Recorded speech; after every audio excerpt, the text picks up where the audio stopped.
El príncipe cautivo 1, de C.S. Pacat. Capítulo 12. El extraño aumento de afecto de tío y sobrino terminó la reunión y el regente y el consejo abandonaron la sala. Laurent permaneció allí y se levantó del suelo mientras observaba a su tío y a los consejeros retirarse. Orland, que había hecho una reverencia después de liberar a Damen de sus ataduras, también se había marchado. Estaban solos. Damen se levantó sin pensar. Recordó después de 1 o 2 segundos que debía esperar algún tipo de orden de Laurent, pero ya era demasiado tarde. Estaba de pie y las palabras salieron de su boca. «Habéis mentido a vuestro tío para protegerme», dijo. Había casi 2 metros de alfombra tapizada entre ellos. Él no tuvo la intención de decirlo con el tono de voz indicada. O tal vez sí. Los ojos de Laurent se estrecharon. ¿He ofendido una vez más a tus elevados principios? Tal vez puedas sugerir una tregua más respetable. Me parece recordar que te dije que no te fueses. Damen oía, en la distancia, la sorpresa que reflejaba su propia voz. No entiendo por qué habéis hecho esto para ayudarme, cuando decir la verdad os habría servido mucho mejor. Si no te importa, creo que he oído demasiadas cosas sobre mi carácter esta noche. ¿O voy a tener que digladiar contigo también? Lo haré si debo. No quería decir... ¿Qué quería decir? Sabía lo que tenía que decir. Debía darle las gracias por haberlo rescatado. Había estado muy cerca de escapar. La única razón por la que había sido descubierto era por Gobart, que no sería su enemigo si no fuera por Laurent. Decir gracias significaría agradecerle haber sido arrastrado de vuelta a las cadenas y ataduras de aquella jaula que era el palacio. De nuevo. Aún así, de manera inequívoca, Laurent le había salvado la vida. El príncipe y su tío eran prácticamente iguales el uno al otro cuando se trataba de brutalidad verbal sin derramar sangre. Simplemente escucharlos había agotado a Damen. Se preguntó exactamente cuánto tiempo había resistido Laurent antes de que lo llevaran allí. «No puedo protegerte en mi estado», había dicho Laurent. Damen no había pensado en qué protección se refería, pero jamás habría imaginado que Laurent entraría en la arena para defenderlo y que permanecería allí. «Quería decir que os agradezco», Laurent lo interrumpió. «No hay nada más entre nosotros. Sin duda, no agradecimientos. No esperes bondades futuras de mi parte. Nuestra deuda está pagada». Pero el leve ceño fruncido con el que Laurent observaba a Damen no era del todo hostil. Lo acompañaba una larga mirada curiosa. Al cabo de un momento añadió: «Hablaba en serio cuando te he dicho que no me gustaba sentirme en deuda contigo». Y luego dijo: «Tenías muchas menos razones para ayudarme que yo para ayudarte». Eso sin duda es cierto. «¿No tienes pelos en la lengua, preguntó el príncipe, todavía con el ceño fruncido. Un hombre más astuto se habría quedado y beneficiado, fomentando el sentimiento de obligación y culpa en su amo. «No sabía que teníais sentimiento de culpa», respondió Damen sin rodeos. Laurent esbozó una ligera media sonrisa. Se apartó unos pasos de Damen, tocando el trabajado brazo del trono con la punta de los dedos, y luego se sentó en una postura relajada y poco elegante. «Bueno, anímate. Me iré a Delfeur y nos libraremos el uno del otro». «¿Por qué la idea de servir en la frontera os incomoda tanto?» «Soy un cobarde, ¿recuerdas?» Damen pensó en eso. «¿Ah, sí? No recuerdo haberos visto jamás huir de una pelea. Generalmente ha ocurrido justo lo contrario».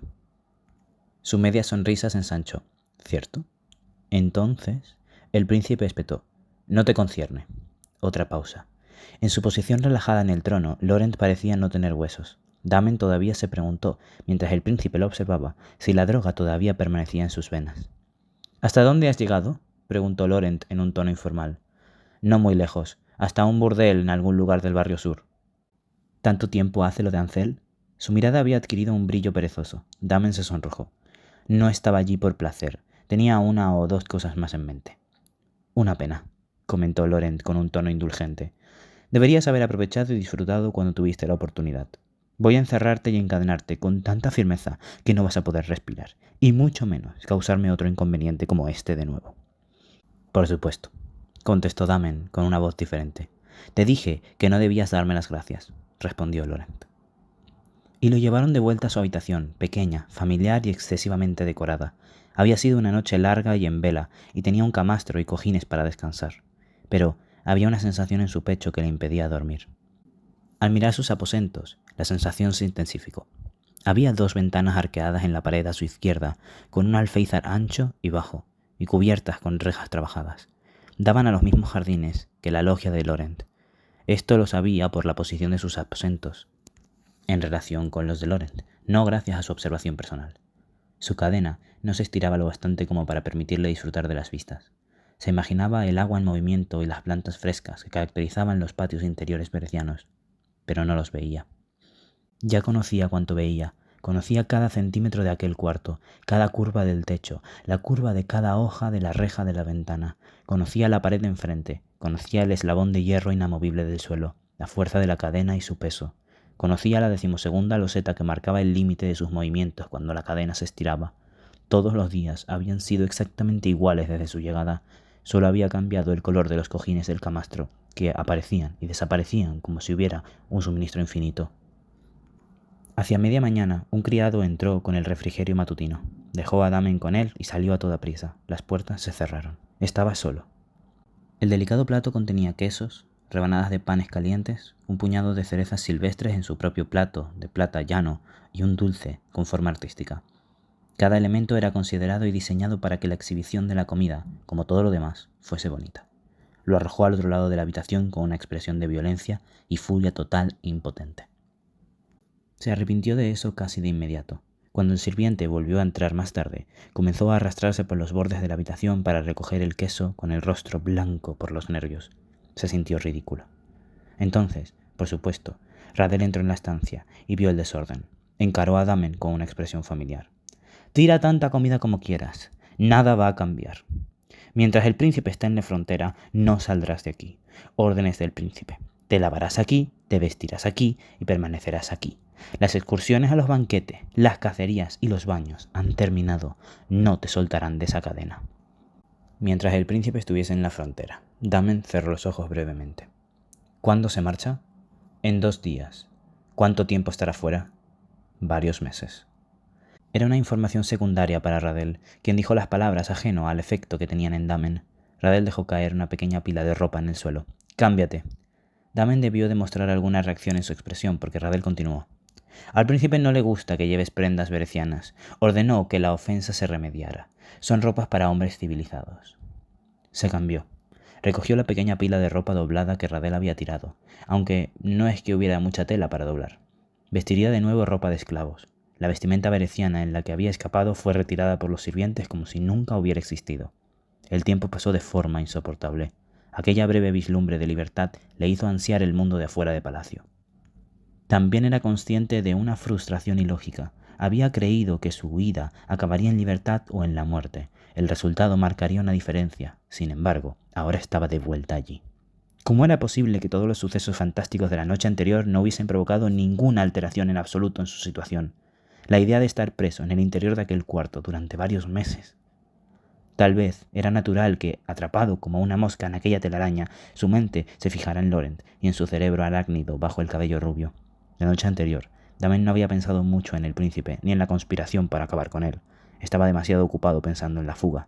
No había tenido ni tiempo ni ganas para reflexionar sobre las traiciones berecianas. Pero ahora estaba solo, sin nada en que pensar aparte del extraño y sangriento ataque. Y así, mientras el sol ascendía en su camino de la mañana a la tarde, recordó a los 3 hombres, con sus voces berecianas y sus cuchillos aquelienses. Laurent había dicho que esos 3 hombres lo habían atacado a él. No tenía razón para mentir. ¿Por qué negar que lo habían atacado? Eso ayudaría al autor del crimen. Recordó el corte calculado de Laurent con el puñal y la lucha que siguió, su cuerpo duro, oponiendo resistencia y su respiración acelerada debido a la droga. Había maneras más fáciles de matar a un príncipe. 3 hombres armados con armas de Scission habían llevado al esclavo aqueliense un presente para cargar con culpa. La droga, la violación planeada, recordó a Laurent golpeando y hablando, mintiendo y matando. Entonces lo entendió. Por un momento, sintió que el suelo se deslizaba bajo sus pies y que el mundo se reorganizaba. Era simple y evidente, algo que debía haber visto de inmediato. Lo habría visto, de no haber sido cegado por la necesidad de huir. Se desplegaba ante él, sombrío y consumado por el empeño y las intenciones. No había forma de salir de aquella habitación, por lo que tuvo que esperar y esperar, hasta que le trajeran la próxima maravillosa bandeja de comida. Agradeció mucho que el criado silencioso estuviese acompañado por Radel. «Tengo que hablar con el príncipe», dijo Damen. La última vez que había hecho una petición como esa, Laurent apareció rápidamente, ataviado con prendas cortesanas y el cabello cepillado. Damen no esperaba menos ahora, en unas circunstancias tan urgentes, y se levantó del camastro cuando alguien abrió la puerta en menos de 1 hora después. El regente entró en sus aposentos solo y ordenó a los guardias que se marchasen. Entró con el paso lento de un lord que paseaba por sus tierras. Esa vez no había consejeros, ningún séquito, ninguna ceremonia. Ofrecía una abrumadora imagen de autoridad. El regente tenía una presencia física imponente y sus hombros vestían bien las túnicas. Los cabellos entrecanos de su oscuro pelo y su barba daban fe de su experiencia. Él no era Laurent, sentado perezosamente en el trono. Junto a su sobrino, era como un caballo de batalla al lado de un pony de circo. Damen hizo una reverencia. Alteza, dijo. Eres un hombre. De pie, dijo el regente. Se incorporó lentamente. Debes de estar aliviado con la marcha de mi sobrino. ¿No? Comentó el regente. Aquella no era una buena pregunta para responder. Estoy seguro de que honrará a su país, contestó Damen. El regente lo miró. Eres muy diplomático para ser un soldado. Damen inspiró hondo para controlarse. En aquella altitud costaba respirar. Alteza, dijo de modo sumiso. Espero una respuesta de verdad, dijo el regente. Damen hizo un intento. Estoy contento de que cumpla con su deber. Un príncipe debe aprender a liderar a los hombres antes de convertirse en rey. El regente consideró sus palabras. Mi sobrino es un caso difícil. La mayoría de las personas imagina que el liderazgo es una cualidad que corre naturalmente en la sangre del heredero a un rey, no algo que debe forzarse contra una naturaleza defectuosa. Pero al fin y al cabo, Laurent era el Benjamín. Y tú también, pensó de repente Damen. El regente hacía que Laurent pareciese una especie de calentamiento. No estaba allí para intercambiar opiniones, independientemente de lo que pudiese parecer. Era algo extraño e insólito que un hombre de su posición visitara a un esclavo. ¿Por qué no me cuentas lo que ocurrió anoche?, preguntó el regente. Su Alteza ya ha escuchado la versión de los hechos de su sobrino. Tal vez, en la confusión, hubo algo que mi sobrino no entendiera bien u olvidase, dijo el regente. Al contrario que tú, no está acostumbrado a luchar. Damen guardaba silencio, aunque la voluntad de hablar lo empujase como una corriente submarina. Sé que tu primer instinto es ser honesto, continuó el regente. No recibirás castigo por ello. Yo, empezó a decir Damen. Hubo un movimiento en la puerta. Damen dirigió la vista hacia la entrada, con una sorpresa que casi lo delató. Tío, dijo el príncipe. ¿Laurent? ¿Os traéis algo entre manos con mi esclavo? No, ningún asunto. Solo he venido por curiosidad. Laurent se adelantó con la deliberación y el desinterés de un gato. Era imposible decir cuánto había escuchado de su conversación. No es mi amante, dijo Laurent. No tengo curiosidad por lo que haces en la cama, contestó su tío, sino por lo que sucedió en tus aposentos anoche. ¿No habíamos resuelto eso ya? A medias. Nunca oímos el relato del esclavo. Claro, contestó Laurent. No valoraréis la palabra de un esclavo por encima de la mía, ¿no? ¿No? Preguntó el regente. Hasta tu tono de sorpresa es fingido. Tu hermano sí era digno de confianza, en cambio tu palabra no vale nada. Pero puedes estar tranquilo, el relato del esclavo coincide con el tuyo, en la medida de lo posible. ¿Pensabais que había alguna trama más profunda?, contestó Laurent. Se miraron el uno al otro. El regente añadió. Solo espero que tu tiempo en la frontera te ayude a mejorar y centrarte. Espero que aprendas lo que necesitas para ser líder de otros hombres. No sé qué más puedo enseñarte. Seguís ofreciéndome múltiples oportunidades para perfeccionarme. Enseñadme a agradecéroslo. Damen esperó a que el regente respondiera, pero permaneció en silencio, con los ojos puestos en su sobrino. Entonces el príncipe preguntó. ¿Vendréis a despedirme mañana, tío? Sabes que sí. ¿Y bien?, preguntó Laurent, después de que su tío se marchara. El príncipe tenía su firme mirada azul puesta en él. Si me pides que rescate a un gatito de lo alto de un árbol, me negaré. No tengo nada que pediros, solo quería hablar con vos. ¿Una despedida afectuosa? Sé lo que sucedió anoche, dijo Damen. Laurent indagó. ¿Lo sabes? Era el tono que usaba con su tío. Damen respiró hondo. Vos también. Matasteis al superviviente antes de que pudiera ser interrogado. Laurent se dirigió a la ventana, se sentó y se acomodó en el alféizar, como si montase a caballo de lado. Deslizó los dedos de una mano perezosamente sobre la reja ornamentada que cubría la ventana. La última luz del día caía sobre su cabello y su cara en forma de monedas brillantes, creadas por las aberturas de la celosía. El príncipe miró a Damen. Sí, reconoció. Matasteis a aquel hombre porque no queríais que lo interrogaran. Sabíais lo que iba a decir y no queríais que lo dijese. Sí, repitió al cabo de un momento. Imagino que iba a decir que Castor lo envió. El chivo expiatorio era aqueliense, al igual que las armas. Cada detalle había sido cuidadosamente organizado para culpar a los vecinos del sur.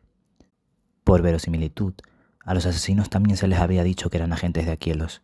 «Es mejor para Castor tener un amigo en el trono que a un príncipe que odia a Aquielos», dijo Laurent. «Solo que Castor no puede permitirse el lujo de una guerra ahora mismo, no sin el apoyo de los Quiroi. Si él los quisiera muerto, lo haría en secreto. Nunca enviaría asesinos así, armados toscamente con armas aquelienses y anunciando su origen. Castor no contrató a esos hombres». «No», coincidió el príncipe. Lo sabía, pero oírlo era otra cuestión, y la confirmación fue una sorpresa. En el calor vespertino, Damen se sintió frío. «Entonces, el objetivo era iniciar un conflicto», dijo. «Una confesión como esa. Si vuestro tío la oyese, no tendría más remedio que tomar represalias. Si os hubieran encontrado violado por un esclavo aquiliense, asesinado por puñales aquilienses», pensó. «Alguien intenta provocar una guerra entre Aquielos y Bere». «Es un plan admirable», contestó Laurent con voz distante. «Es el momento perfecto para atacar a Aquielos. Castor está lidiando con problemas entre las facciones de los Quiroi. Damianos, que cambió el rumbo de la batalla de Marlas, está muerto. Y toda Bere se alzaría contra un bastardo, especialmente contra uno que hubiese matado a un príncipe bereciano. Si mi asesinato no fuese el catalizador, sería un plan que tendría todo mi apoyo». Damen lo miró con el estómago revuelto por la repulsión que sintió al oír aquellas palabras despreocupadas. Las ignoró. Desdeñó los tonos finales y melosos de lamento. Porque Laurent estaba en lo cierto. Era el momento perfecto. Si Bere atacase con ímpetu a un Aquielos fracturado y en conflicto, su país caería. Además, las provincias del norte eran más inestables. Delfa y Sision, las mismas provincias que estaban más cerca de la frontera bereciana. Aquielos era una poderosa fuerza militar cuando los Quirois estaban unidos bajo un único rey. Pero si ese lazo se disolvía, no era más que una colección de ciudades estando con ejércitos provincianos, ninguna de las cuales podría resistir un ataque bereciano.